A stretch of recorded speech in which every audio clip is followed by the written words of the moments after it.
Lo primero, agradecerle al doctor pues toda esa explicación bien clara, bien diáfana, y de verdad que son herramientas de lucha o de discusión para enfrentar pues a los negociadores por parte del Banco de la República en el momento en que haya la posibilidad de presentar el pliego.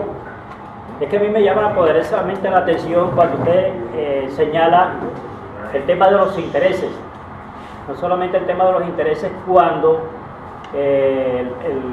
los bancos de última instancia frente a las reservas internacionales, si cómo es el porcentaje que se le aplica o que le genera al Banco de la República o al Estado, pues bien se sabe que es en cabeza del ministro de Hacienda y Crédito Público y el gerente del Banco de la República. Los que firman esos créditos son los únicos dos funcionarios que tiene determinado el Estado para ese tipo de transacciones financieras. Ante eso, usted señalaba ahí una serie de, digamos, en materia porcentual, cuál es lo que recibe realmente el Estado. Pero de igual manera conocemos, digamos, en años anteriores se recuerda el famoso préstamo del stand-by, el acuerdo extendido entre el gobierno y el Banco de la República, suscrito en ese momento por el doctor Juan Camilo Restrepo, que era el ministro de Hacienda, y el doctor Villalurrutia, que en su momento era el gerente del Banco de la República.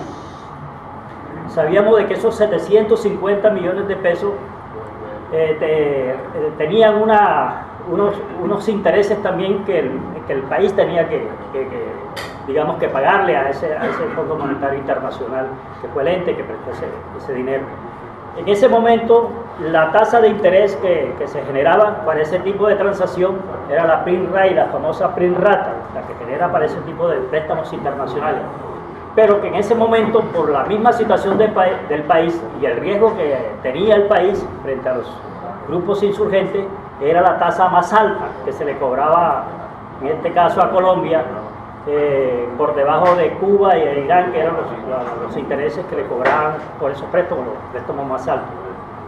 Entonces, además de esos préstamos, aplicaban una serie de condiciones. Todo préstamo genera una condición. En ese momento había la condición de que el país, en este caso Colombia, tenía que realizar una serie de estructuras, una serie de reformas estructurales. Dentro de ellos aplicaban la reforma laboral, la reforma tributaria, reformas pensionales, y una serie de reformas que eran el condicionamiento para poder hacer esos préstamos, que era específicamente para fortalecer o que las pequeñas y medianas empresas accedieran a ese tipo de recursos, que eso fue prácticamente un engaño también a la masa popular. Porque en últimas fueron aprovechados por los grandes familias de los capitales de aquí, de este país. Como hay una diferencia, porque sabemos que hay una diferencia entre lo que genera el préstamo como rendimiento y lo que le cuesta al país cuando hace ese tipo de préstamo, la pregunta es qué clase de préstamo y la diferencia que en estos momentos se puede presentar entre lo que recibe Colombia por intereses y lo que le aplican a Colombia por esos préstamos cuando hacen esos endeudamientos externos. Esa es primero una pregunta. Segundo, y es la famosa, bueno, antes se aplicaba lo que era, como era un banco de fomento, usted bien hablaba de que hay que hacer como una revolución integral y de crear una serie de condiciones para llegar a ese banco de fomento. El Banco de la República, antes de la Constitución del 92, era un banco de fomento. La mayoría de las transacciones operacionales giraban alrededor del Banco de la República. ¿Qué tipo de actuaciones de orden político, de orden social, inclusive del mismo tipo económico, hay que construir para llegar a tener, posiblemente, pues puede ser una utopía, ese tipo de banco que el pueblo necesita? Usted decía que se hicieran preguntas del millón. Una pregunta a la directora.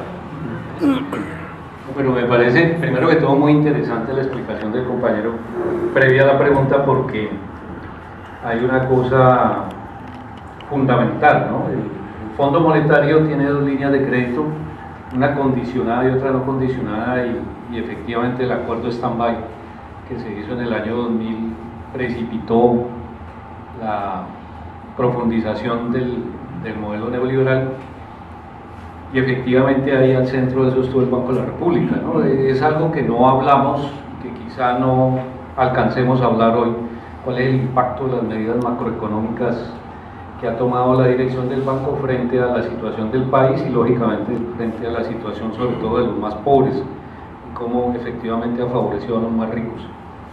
Ahora bien, generalmente las tasas de interés internacional están determinadas por una parte por la tasa LIBOR, que es la tasa que ustedes saben se calcula en Europa sobre la base de la tasa interbancaria, que como también ustedes saben fue amañada por los bancos, ¿no? Una serie de asociaciones entre fundamentalmente el HSBC, el JP Morgan Chase, el Deutsche Bank, el Barclays, pero donde la cabeza fundamental fue el HSBC para manipular la tasa LIBOR, o sea, lo que aquí conocemos como la tasa interbancaria, ¿no? Elevarla artificialmente y con eso ganarse miles de millones, pero en puntos porcentuales más o menos estamos pagando alrededor del 10% más anual en diferencia, ¿sí? Entre lo que colocamos y lo que nos colocan a nosotros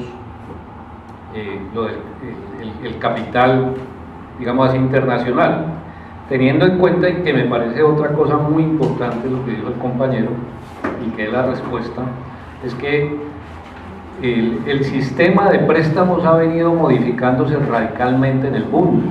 Es decir, primero asistimos, después de la Segunda Guerra Mundial, a un sistema de préstamos donde lo que llamaban la banca multilateral era el actor fundamental, ¿cierto? O sea, el Banco Mundial, que se creó como supuestamente un banco de fomento internacional, incluso en su primera etapa se llamó Banco Mundial de Fomento y... ¿cómo era que llaman? Banco Mundial de Fomento y Reconstrucción. Después se cambió su nombre a solo Banco Mundial, ¿sí? En ese cambio el Banco Mundial subió sus tasas de interés. El Fondo Monetario, que no era un prestamista, se convirtió en prestamista de última instancia, o sea, solo para hacer salvatajes, porque habitualmente el Fondo Monetario no actúa como un prestamista de primera instancia, sino cuando ya el país se hunde, entonces llega el fondo con sus salvatajes, y eso implica lo que también mencionó el compañero, los programas de reestructuración a fondo, ¿no? Que también él mencionó en qué consisten. Entonces, en ese sentido, esa diferenciación en las tasas de interés, con un agravante cuando, por ejemplo, hay fuertes procesos de devaluación, pues implican unas pérdidas inmensas para el país cuando se adoptan políticas de esta naturaleza. Por ejemplo, el Banco de la República ha podido adoptar una política de contención de la devaluación para favorecer, digamos así, dos sectores, ¿sí? La contención de la devaluación favorece a los trabajadores. ¿Por qué? Porque el salario a nivel internacional no se deprecia. ¿Qué sucede cuando el salario de los colombianos a nivel internacional se deprecia? Pues que cuando llegan bienes importados, obviamente hay que pagar el costo diferencial entre un dólar, digamos así, más equitativo un peso más equitativo con el dólar que la diferencia con el dólar devaluado. Entonces, si yo voy a comprar un yen a 1.000 pesos, por ejemplo, un equipo de sonido a 1.000 pesos importado, y el peso se devalúa, pues ya la voy a comprar a 2.000 pesos. Eso implica que mi salario tiene menor poder adquisitivo.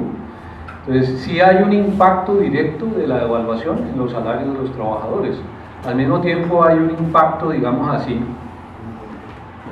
que favorece a los exportadores, pues la fuerza de trabajo se devalúa y pueden vender los bienes a nivel internacional más baratos, con lo que sus utilidades no se ven lesionadas.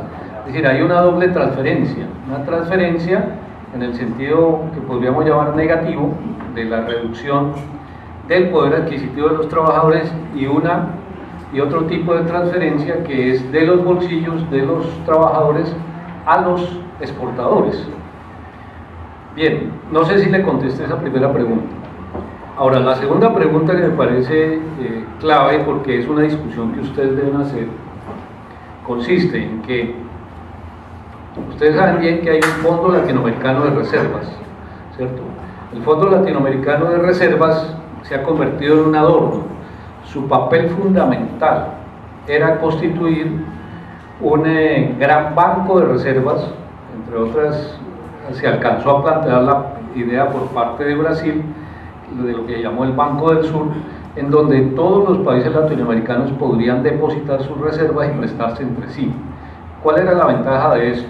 La ventaja era que se podían reunir casi $1 billón para prestar a los países latinoamericanos con bajas tasas de interés y orientados estos préstamos a resolver los problemas fundamentales de los pueblos de América Latina: construcción de infraestructuras, apoyo a la industrialización, apoyo, por ejemplo, a la agricultura, etcétera, etcétera. O sea, un dinero impresionante que tienen los países latinoamericanos en el norte y que no cumplen ningún oficio más que fortalecer sobre todo a los Estados Unidos.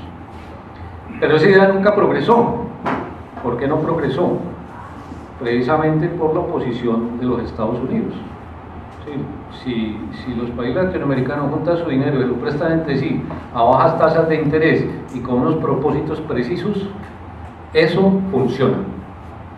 Entonces, la primera reivindicación que podría levantar una organización como ANEBRE es la, digamos así, recomposición del Fondo de Divisas de América Latina para constituirla en un banco de fomento latinoamericano que efectivamente cubra préstamos para desarrollo de las fuerzas productivas en los distintos países. ¿Sí? Eso, vuelvo y repito, haría que por casi $1 billón estuvieran disponibles para que los latinoamericanos pudieran desarrollar ese tipo de infraestructuras y de cubrir otras necesidades. En segundo lugar, los bancos centrales deben volver a ser prestamistas en primera instancia del Estado. O sea, los neoliberales tienen una teoría, la teoría de que los bancos centrales, cuando financian a los estados, los financian a través de emisión monetaria, y eso causa inflación. Entonces, están diciendo, los bancos centrales no deben hacer eso para evitar la inflación. Sí, eso es complementario con otra teoría de que el déficit fiscal es nocivo para los estados. ¿Qué pasa con los déficits fiscales? Ustedes saben que los déficits fiscales es que los estados gasten más de lo que reciben y se endeuden, ¿cierto? Esa teoría, en términos generales, es falsa. ¿Por qué es falsa? Primero, porque cuando el Banco de la República emite dinero, es posible emitir ese dinero para efectivamente invertirlo en la producción, lo que significa que tiene un doble efecto. Un primer efecto es incrementar la producción, un segundo efecto es incrementar el consumo, y lógicamente eso implica también incrementar el empleo. Naturalmente que a los neoliberales no les gusta para nada esto. ¿Por qué? Porque se haría bajo recursos del Estado, como un Estado de una u otra manera interventor en la economía, cosa que niega otro principio neoliberal, que el Estado tiene que retirarse de la economía. Eso hace que el Estado entonces sea un protagonista fundamental y hace que el Estado sea un regulador de la economía, cosa que, vuelvo y repito, va contra el neoliberalismo. Entonces tendríamos un triple efecto. El Banco de la República, como prestamista de primera instancia, evitaría el endeudamiento del Estado con los bancos privados. Hoy la deuda interna alcanza alrededor de los 140 billones de pesos. ¿Sí? O sea, eso no debería existir, porque el Banco de la República, si financia al Estado, ya sea con emisión monetaria y ya sea con préstamos, pues naturalmente el Estado unos egresos mucho menores, porque actualmente estamos en 60 billones de pesos pagándole a la banca internacional y a la banca nacional por endeudamiento. Ahora, si eso llegase a ocurrir, entonces una segunda medida, vuelvo y la resumo, es que se cambie el artículo de la Constitución que obliga al Banco de la República a no ser prestamista de primera instancia. Y al mismo tiempo habría que romper la regla fiscal, ¿cierto?, que limita al 3% el déficit fiscal en relación con el Producto Interno Bruto. Si esa regla fiscal se rompe y el Estado puede endeudarse más allá, puede endeudarse para fomentar, y en ese caso el banco sería un prestamista para el fomento. Ahora, eso tendría que complementarse con otra medida, la nacionalización de la banca. De esa forma, el Banco de la República no estaría al servicio de los dueños de la banca privada, que aquí es hoy determinante en la economía nacional. Y otro elemento clave es el problema de la administración del banco. ¿Cómo lograr una administración de cara al país y no una administración que está en manos de unos burócratas mandados por el Fondo Monetario Internacional y por el Banco Mundial? Porque el Fondo Monetario Internacional tiene una misión en planeación nacional, el Banco Mundial tiene una misión en el Ministerio de Hacienda, que son las que determinan la economía en el país, y el Ministerio de Hacienda al fin y al cabo es el que impone las reglas para el funcionamiento del Banco de la República. Así se diga que es independiente, realmente no es independiente por unas cosas, pero para otras no. Entonces, en ese sentido, la administración del banco debía ser una administración donde participen los sectores más, digamos así, más importantes que hay en el país, los trabajadores, por ejemplo, los campesinos, ¿sí?, los mismos trabajadores del Banco de la República, gente que tenga obviamente conocimientos técnicos como representantes de la academia y otro tipo de gente, pero que tenga claramente una política al servicio del país. Y obviamente el otro punto es retirar las reservas, y dijimos, las reservas van a un fondo latinoamericano, pues no van a ir a los Estados Unidos. Y creo que un punto final, y es que el banco deje de ser, digamos así, el determinante de la política macroeconómica en el país. Porque en la medida en que el banco sea el determinante de la política macroeconómica, se está bajo una visión monetarista, y la visión monetarista dice, monta unos modelos de equilibrio donde esos modelos de equilibrio plantean que lo fundamental es el control de las tasas de interés. Pero fíjese que tenemos una de las tasas de interés más elevadas del planeta, y la tasa de intermediación prácticamente la más elevada, bueno, de casi todo el mundo, ¿no? Porque los bancos privados reciben al 5 y cobran al 32, 33, ¿qué está? Ustedes que tienen tarjetas de crédito saben cómo está la cosa.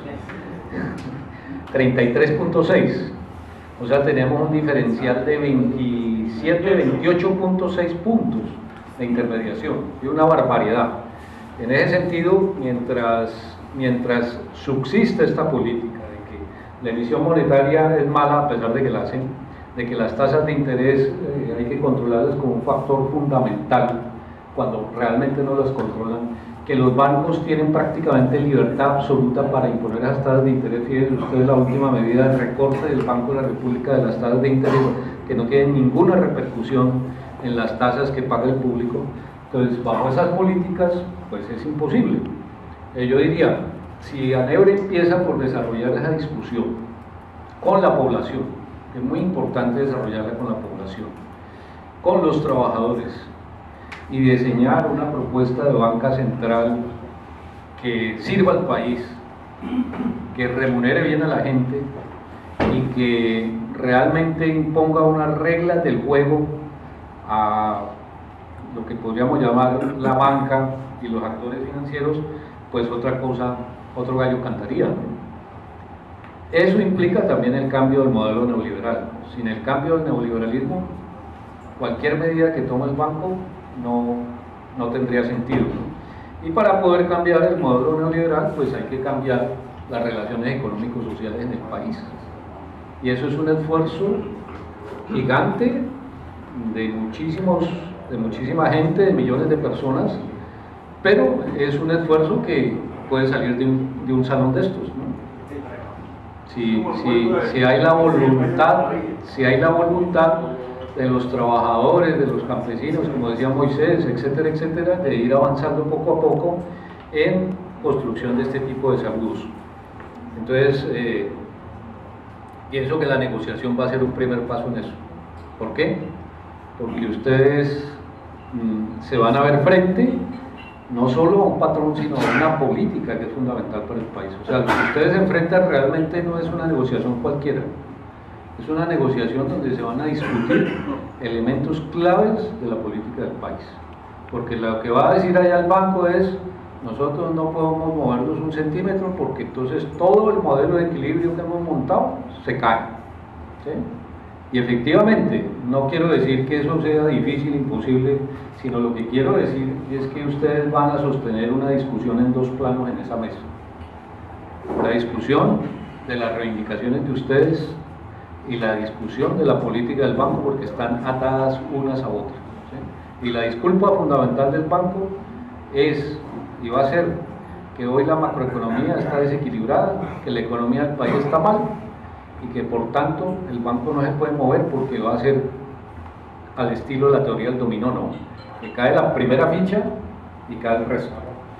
Y obviamente que la ficha principal, digamos así, la columna vertebral que soporta la economía nacional de una u otra manera, es la economía del Banco de la República. Con un desequilibrio ahí, pues obviamente esta economía se desplomaría. Pero como es imposible que ustedes la puedan desplomar, ya les dije que es imposible por una sencilla razón: pidan lo que pidan, el banco tiene la capacidad de dar lo que ustedes quisieran. En consecuencia, ese fenómeno no va a pasar, ¿no? Pero va a ser un argumento fundamental en la negociación. Bueno, no sé si le contesté, compañero, su pregunta. Gracias, doctor